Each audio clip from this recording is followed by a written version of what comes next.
Well, good afternoon, everybody. It's me, Mitch. I'm back in the kitchen. And what I'm going to do today is I'm going to take some of those sous vide ribs that I did and froze after cooking them. And I'm going to finish them in this new Ninja 7-in-1, the IG 651 model air fryer. And I'm hoping that they'll come out even better because of the fact that this has got that heated grill plate that heats up very, very hot.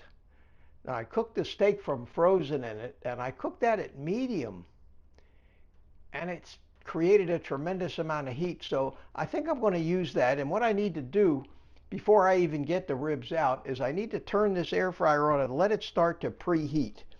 And we're going to do it in the grill mode. So I'm going to turn it on, and I'm going to set the temperature. I'm going to set it to medium. I think that's going to be high enough. And as far as the time goes, I think I don't want to, these are already cooked. I don't want to overcook them. I just want to sear them,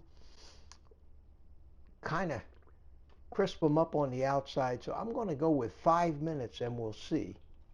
And then I'm going to hit start and let this thing go through its preheat mode, which will probably take about 5 or 6 minutes. So while we're waiting for this to preheat, I'll come over here. What I've got here, so I've got a half a rack of ribs that I sous vide, and after they cooled a little bit, I vacuum sealed them and put them in the freezer. And I did this in a video about how to sous vide ribs that I made last month. I will, in the end card of this video, point you to that video if you want to see how I started this process. But basically what I did is I took one of the big packages of ribs that I get from Sam's, this hunk right here, just like this. I took this, I cut them into 4 half-rack servings and froze 3 of them. I put them in the sous vide at 145 degrees, and I left them in there overnight for over 30 hours. And I think that 30 to 36 hours would be more than adequate for something like that. And then I finished the first bunch that I ate. I finished them on my barbecue grill outside, and they came out delicious. And now I'm going to try finishing them in the new Ninja with the grill plate. And I'm going to finish them with the meat side down so that it gets nice grill marks on it. Hopefully it'll caramelize it up a little bit. Anyway, we'll see. And this may be the combination that's going to be a winner. I'm also going to eat them off of my wooden plate with my fancy knife that I got on Amazon. And as you probably already know, but if I have to remind you, that the links for all of these gadgets and things that I use miraculously just so happen to be on my website at oldguycarnivore.com in the links to stuff I use section. And if you go there and just kind of browse through it, all kinds of gadgets that make doing carnivore easy. Little things like this thermometer that tells me the temperature of anything, including me. 95.4 it says. Bacon grease holders, Bluetooth thermometer. Anyway, take a look and you'll find all this stuff there. I'm going to cut this open.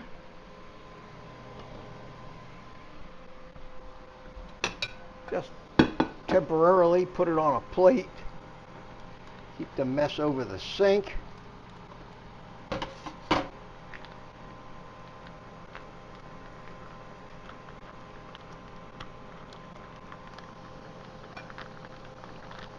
And we'll squeeze this puppy out. And this is some thick ribs. They're very juicy. They're really, you can see how thick these things are. And they came out fall off the bone. And it's going to be interesting to see how they finish up in the new Ninja. So I'm going to wait until that preheats, because we do want the grill plate to be very hot. I want the grill plate to be hot before I put the ribs on it, get some grill marks in it, and really hopefully caramelize that. It's going to be interesting, and we'll see how good it comes out. So we'll come back. Well, we're already up to 6 dots. We'll come back when it's ready to go. So I think it's almost done preheating. And before it's ready, I wanted to address one of the questions I got a few times in the comments about this thing. And that was, there it goes, it says add food. Anyway, the question I want to address, people ask me, does it smoke? Now, I normally, whoops, I didn't mean to have this tray in there, and this is going to be hot, so I will put that aside. The basket, don't need that. And we will take these ribs.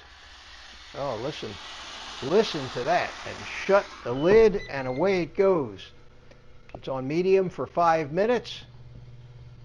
They asked if it smoked, and I usually do this sitting on my cooktop under the range hood. So I have the range fan turned off. So I'm doing a little experiment to see that when I'm grilling something with the grill heating from the bottom and the air frying element heating from the top all at the same time, cooking meat, which is going to get seared pretty well, to see if any smoke really does need to come out, and whether or not it would be helpful to make sure that you use this thing in a ventilated area. So I'm going to keep an eye out for the smoke. I've got 4 minutes. And what I'm going to do is I'm going to stop talking, leave the camera running, and just fast forward through the next 4 minutes.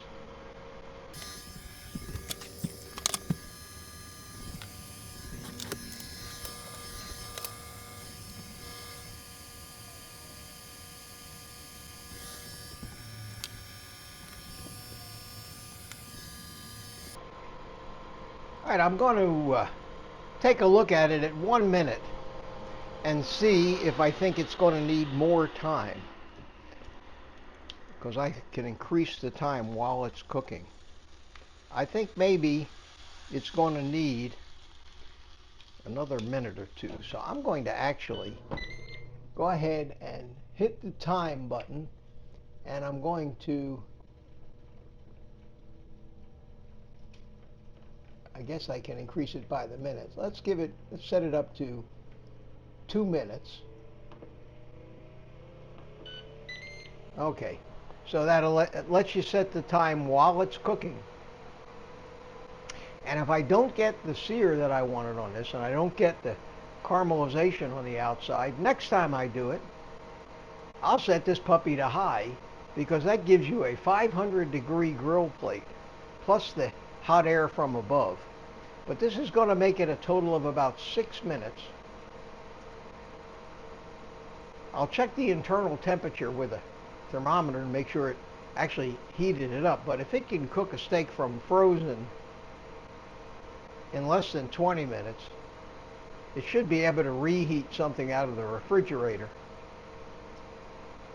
in 6 or 7 minutes. And I don't want to overcook it, although I can't imagine cooking ribs too much, because the more you cook them, the more tender they seem to get. But we're going to let it run down a little less than a minute now. I'm standing here like a sports announcer giving you the play-by-play.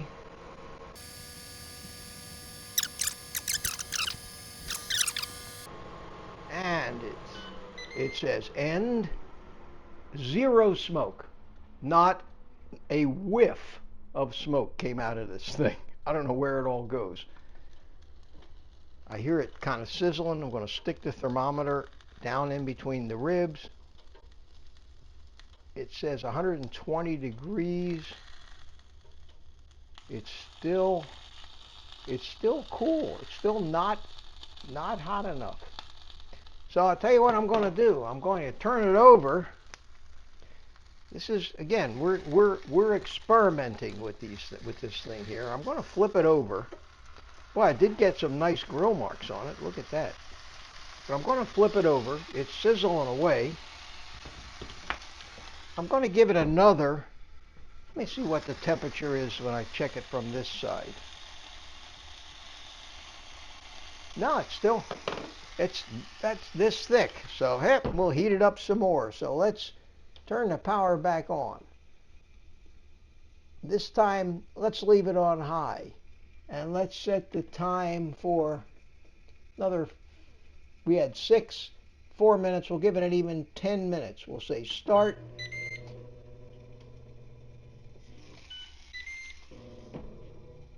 It skipped the preheat cycle, which was good. It knew it was hot.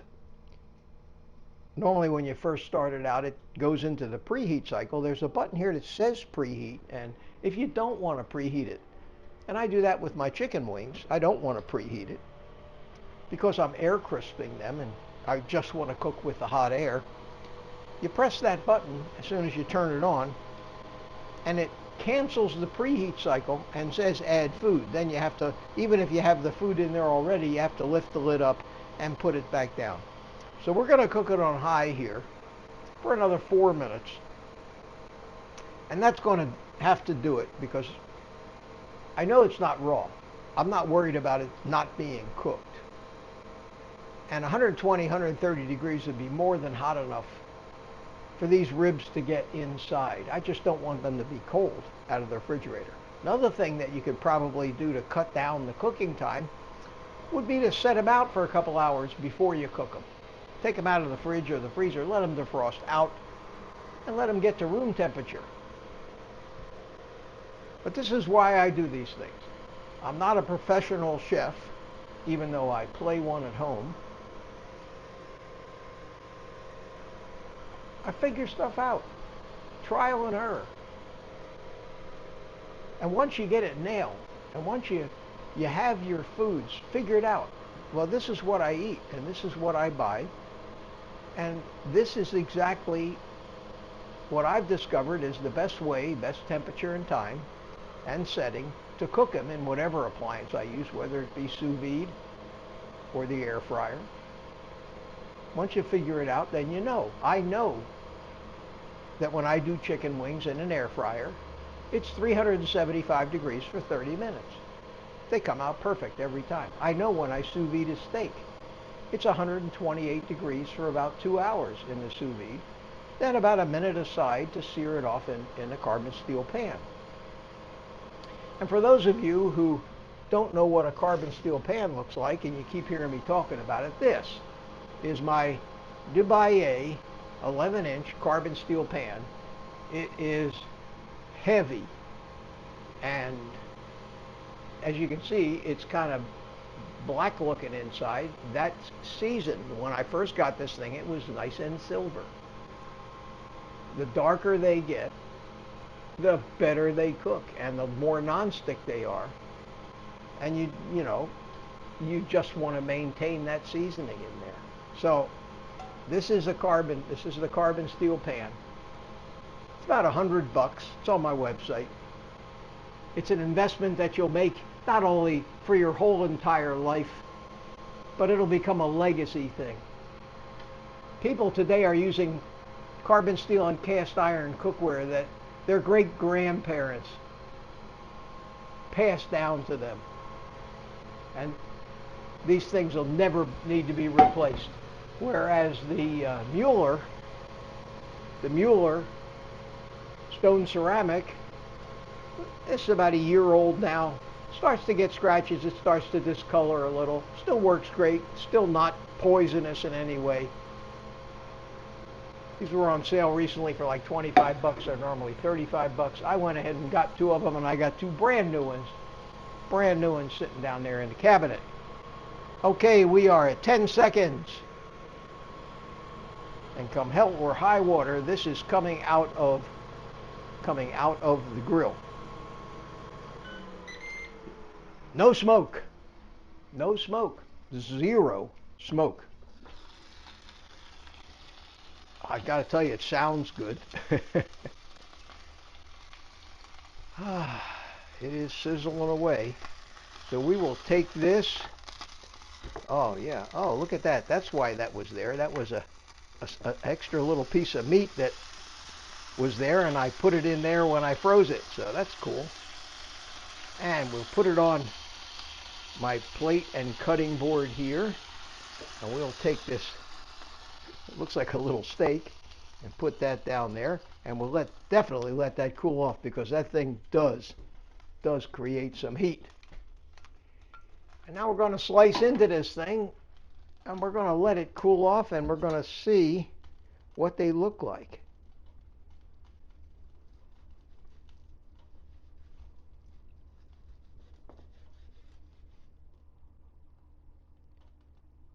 Look how thick that rib is. God, that looks good. Looks good. Let's cut another one.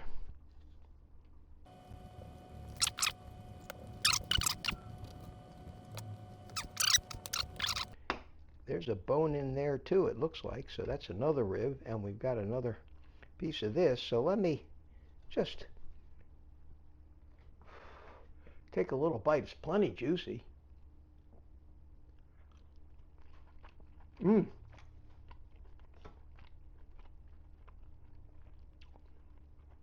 tender as hell. Delicious. Delicious. I used some of that Malden's smoked salt on these before I sous vide them. So they have plenty of seasoning. So it looks like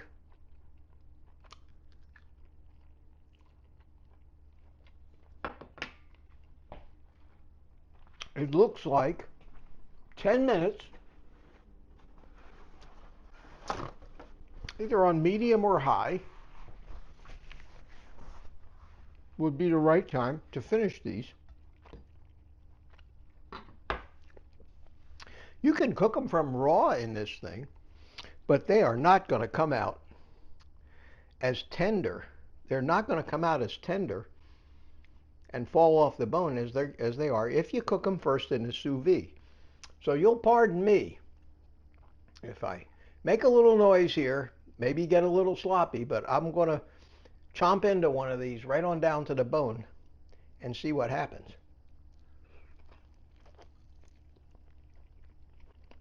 Look at it, just falls off the bone.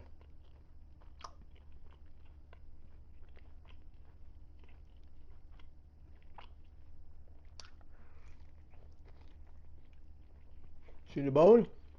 Look at that. Excellent. Excellent. Delicious. And a lot of food. We won't need the utensils anymore. We're just going to get a pile of napkins and go sit down and eat these before they get cold. So thanks for watching. This worked out pretty good. Cleanup is going to take me a few minutes. It's not bad. No smoke. No smoke. Don't see a lot of any mess at all up in there. So I'm happy. I like this. I hope you liked it too. With that, take the rest of the day off and eat meat.